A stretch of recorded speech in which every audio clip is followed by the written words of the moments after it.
Terdapat beberapa teori yang menyebutkan, kemungkinan kedatangan Zulkarnain pernah datang ke Indonesia. Dalam perspektif Islam, Zulkarnain dianggap seperti seorang nabi atau rasul, yang memiliki misi untuk memperbaiki dunia. Ia dianggap sebagai tokoh yang bijaksana dan penuh kasih sayang, yang selalu berusaha untuk membawa kebaikan bagi umat manusia, dengan salah satu kisahnya yang terkenal, yaitu membangun tembok Yajuj wa Majuj.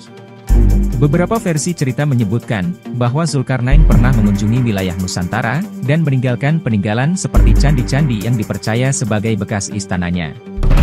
Beberapa versi catatan Melayu juga mengklaim, bahwa Zulkarnain telah memiliki keturunan di sana.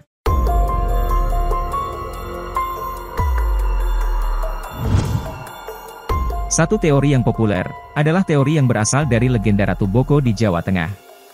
Legenda ini mengisahkan, bahwa Ratu Boko adalah seorang raja atau pemimpin, yang membangun sebuah kerajaan di Jawa Tengah pada masa lalu. Konon, Zulkarnain pernah berkunjung ke kerajaan Ratu Boko, dan berkenalan dengan Ratu Boko.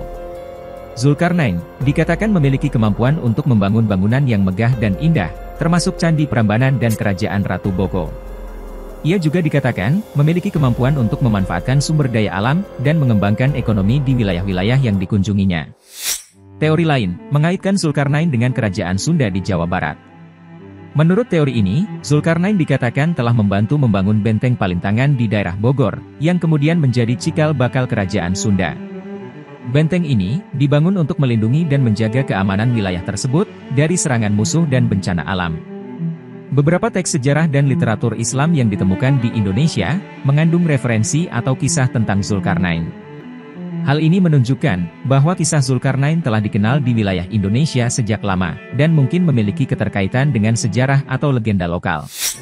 Sejarah perdagangan maritim pada masa lalu menunjukkan, bahwa wilayah Indonesia telah menjadi pusat perdagangan internasional sejak ribuan tahun yang lalu. Sebagai seorang pemimpin besar dan penakluk, Zulkarnain mungkin telah memanfaatkan jalur perdagangan ini, untuk menjelajahi wilayah yang belum dikenalnya. Karena dalam Al-Quran juga tidak dijelaskan, bagaimana Zulkarnain bisa ujuk-ujuk sampai ke tempat yang akan dibangun tembok Yajuj wa Majuj. Hal ini bisa kita sambungkan, dengan teori yang digagas oleh Syekh Hamdi bin Hamzah Abu Zaid. Menurut beliau, Zulkarnain adalah seseorang yang hidup pada zaman Nabi Musa, sekitar abad ke-14 sebelum Masehi. Syekh Hamdi bin Hamzah Abu Zaid berpendapat, bahwa Zulkarnain, sebenarnya adalah seorang Fir'aun yang bertaubat, dan menjadi pemeluk monoteisme setelah menerima petunjuk dari Allah. Zulkarnain, tidak lain adalah Akhenaten, anak dari Raja Fir'aun Mesir Amenhotep III. Sebagai anak dari seorang Raja Fir'aun, Akhenaten dibesarkan dalam lingkungan istana yang kaya dan kuat. Ia kemudian menjadi Fir'aun setelah ayahnya mangkat, dan memimpin Mesir pada periode yang menarik sekaligus kontroversial. Selama masa pemerintahannya, Akhenaten memperkenalkan kebijakan-kebijakan baru, yang mencakup penghapusan banyak dewa-dewa Mesir, dan pengenalan kepercayaan monoteistik baru, yang disebut agama Aten. Mereka menyimbolkan Tuhan, sebagai bulatan yang bercahaya, yang dapat mencerahkan jiwa. Dalam sejarah Mesir kuno, Akhenaten, yang sebelumnya bernama Amenhotep IV, memutuskan untuk mengubah kepercayaan agama di Mesir, yang saat itu didominasi oleh agama politeistik. Ia memperkenalkan kepercayaan baru yang mengagungkan satu dewa tunggal, yaitu Aten. Setelah mengalami masa transisi yang panjang, Amenhotep IV resmi mengubah namanya menjadi Akhenaten, yang berarti, hamba Aten yang Maha Esa. Dalam sejarah Mesir, Akhenaten adalah satu-satunya Fir'aun yang diketahui sebagai pemeluk agama monoteistik. Namun, kebijakannya ini menuai kontroversi dan perlawanan dari kalangan bangsawan dan penduduk Mesir, yang merasa kebijakannya mengancam tradisi dan norma yang telah ada sejak lama.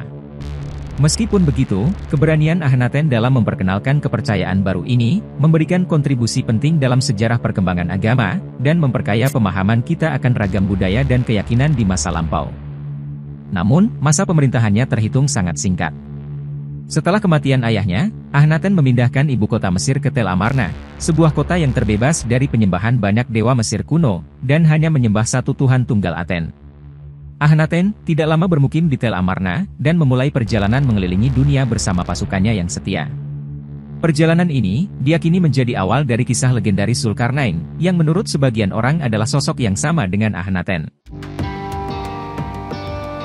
Menurut spekulasi sejarah, perjalanan Akhenaten alias Zulkarnain tidak berhenti di Kiribati, ia kemudian melanjutkan perjalanan menuju negeri Cina.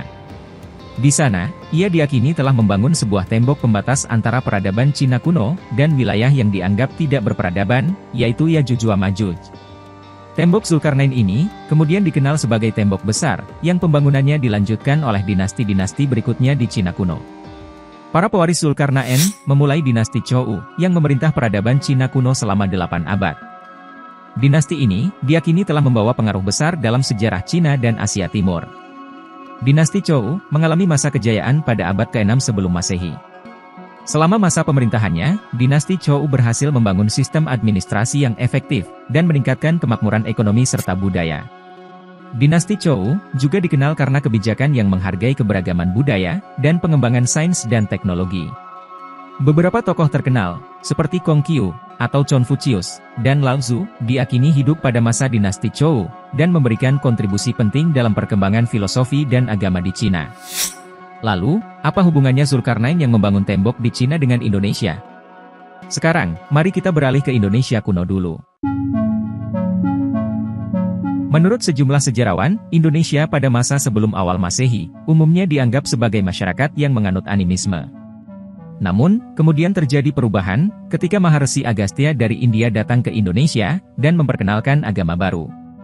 Setelah itu, pada abad ke-7, Ising tiba di Indonesia, dan membawa ajaran monoteisme, yang kemudian membantu menciptakan kerajaan Sriwijaya di Sumatera. Di kemudian hari, pada abad ke-13, agama monoteis dari Timur Tengah tiba di Indonesia, dan membantu membentuk kerajaan Samudera Pasai. Menurut suatu teori, pada masa awal sejarah Indonesia, pedagang dari Mesir telah sampai ke Barus, Kabupaten Tapanuli Tengah Sumatera Utara, bahkan sejak abad sebelum Masehi. Di sana, para pedagang ini mengimpor bahan kapur barus atau kamper, sebagai bahan baku untuk mumi. Pada saat itu, agama yang dianut oleh bangsa Mesir, adalah politeisme, yang merupakan kepercayaan pada banyak dewa. Pengaruh dari para pedagang dari daerah lain seperti India dan Cina, kemudian juga ikut mempengaruhi agama yang berkembang di Nusantara.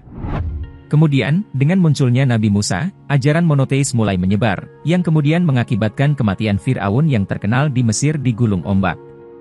Dalam sejarah Mesir kuno, sihir dan kepercayaan pada banyak dewa sangat umum, dan hal ini juga kemungkinan terjadi di Nusantara pada masa itu. Setelah Amenhotep III Modiar, Akhenaten memutuskan untuk mengikuti ajaran Musa. Hal ini dibenarkan dalam kitab suci Al-Quran dalam surat Ghafir ayat 28, bahwa ada seorang penganut iman di antara keluarga Fir'aun, yang menyembunyikan keyakinannya mengungkapkan, apakah kamu akan mengambil nyawa seseorang, hanya karena dia menyatakan Tuhanku adalah Allah? Padahal, dia telah membawa bukti yang nyata dari Tuhanmu. Jika ia seorang pendusta, ia sendiri yang akan menanggung konsekuensi dustanya. Namun jika ia berkata benar, niscaya kamu akan menerima hukuman yang diancamkan kepadamu. Allah tidak memberikan petunjuk kepada orang yang melampaui batas dan berdusta. Lelaki itulah yang menjadi Raja Mesir, di mana saat itu masih abad sebelum Masehi, meskipun tidak ada catatan sejarah pasti mengenai kapan tepatnya hal ini terjadi. Raja tersebut adalah Amenhotep III, dan putranya yang beriman mengikuti ajaran monoteis Nabi Musa. Penting untuk diingat, bahwa Aten, yang sering dianggap sebagai lambang matahari atau Dewara, sebenarnya merupakan salah kaprah, karena Dewara sudah ada sebelum Aten muncul. Akhenaten sendiri memuji Aten, sebagai pencipta dan pemberi kehidupan, yang menegaskan keberadaan monoteis di dalam keluarga Amenhotep IV sebagai pengikut Nabi Musa. Dan dapat dipastikan, bahwa agama yang dibawa oleh Musa melalui rajanya Fir'aun akan tersebar ke Nusantara, dan banyak masyarakat di Nusantara yang menganut agama monoteis. Oleh karena itu dapat dikatakan, bahwa politeisme ada di Nusantara lebih awal daripada monoteis pada abad sebelum Masehi. Etika Akhenaten yang terkenal dengan sebutan Zulkarnain ini, melakukan perjalanan jauh hingga ke Kepulauan Kiribati. Dalam Al-Kahfi ayat 86 dijelaskan, bahwa ketika Zulkarnain mencapai tempat di mana matahari terbenam, ia melihat matahari tenggelam ke dalam laut yang berlumpur hitam, dan menemukan sebuah masyarakat yang tidak beragama di sana. Allah berfirman, "Wahai Zulkarnain, engkau memiliki kebebasan untuk menghukum mereka, atau mengajak mereka kepada kebenaran." Kemudian dalam ayat 89-90 dikatakan, kemudian dia menempuh suatu jalan. Zulkarnain melanjutkan perjalanannya hingga sampai di timur, di mana ia menemukan suatu komunitas yang tidak dilindungi oleh matahari yang menyengat. Matahari bersinar terik di atas mereka, yang tidak ada suatu pelindung bagi mereka dari cahaya matahari itu. Kiribati adalah tempat yang tepat untuk matahari terbit, maka tidak mengherankan bahwa lambang Aten adalah matahari, seperti bersinar dari perjalanan dari kepulauan matahari, terbenam hingga matahari terbit. Menurut Ibnu Katsir, tempat tersebut adalah samudra, dan teori ini juga disetujui oleh Syekh Abu Bakar Jabir Al-Jazairi yang menyebutkan bahwa tempat itu terletak di sisi samudra. Tempat yang ideal untuk menyaksikan matahari terbenam adalah di wilayah Maladewa hingga Kepulauan Kiribati, di mana matahari terbenam masih terlihat di atas samudera. Terlihat pada peta perjalanan panjang Zulkarnain yang melintasi Samudra Hindia hingga ke Pasifik, termasuk bersinggungan dengan wilayah Indonesia.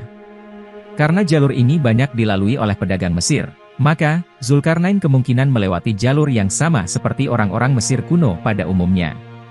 Oleh karena itu tidak mengherankan jika kepercayaan monoteis tetap melekat pada mereka, meskipun Mesir kemudian kembali beralih ke kepercayaan politeisme setelah wafatnya Akhenaten, dan hingga saat ini jasadnya tidak ditemukan. Baru pada abad ke-6, Islam muncul di Mesir, setelah kekuasaan khilafah menguasai wilayah tersebut. Sehingga, jalur yang dilalui oleh Zulkarnain, menjadi wilayah mayoritas pemeluk agama Islam, yang bernaung dalam khilafah. Zulkarnain tidak melewati jalan yang baru, hanya jalur perdagangan Mesir yang sudah ada, seperti misalnya Selat Sunda ataupun Selat Malaka, hingga akhirnya masuk ke negeri Cina. Oleh karena itu tidak mengherankan, bahwa mayoritas penduduk Uighur, masih mempraktekkan agama monoteis. Dan ketika Islam datang, sangat mudah didakwahkan tanpa harus melalui peperangan, sama halnya ketika Wali Songo mendakwahkan Islam di Nusantara. Zulkarnain diyakini tidak lewat begitu saja, melainkan singgah beberapa saat dan di beberapa tempat di Nusantara, karena memang dia memiliki jiwa petualang, dan mengemban tugas untuk menyebarkan kebaikan. Mengenai keturunan Zulkarnain di Tanah Melayu, bisa kalian lihat video sebelumnya. Dengan pemahaman seperti ini, maka kita tidak heran, mengapa orang-orang Melayu sangat-sangat kuat agamanya.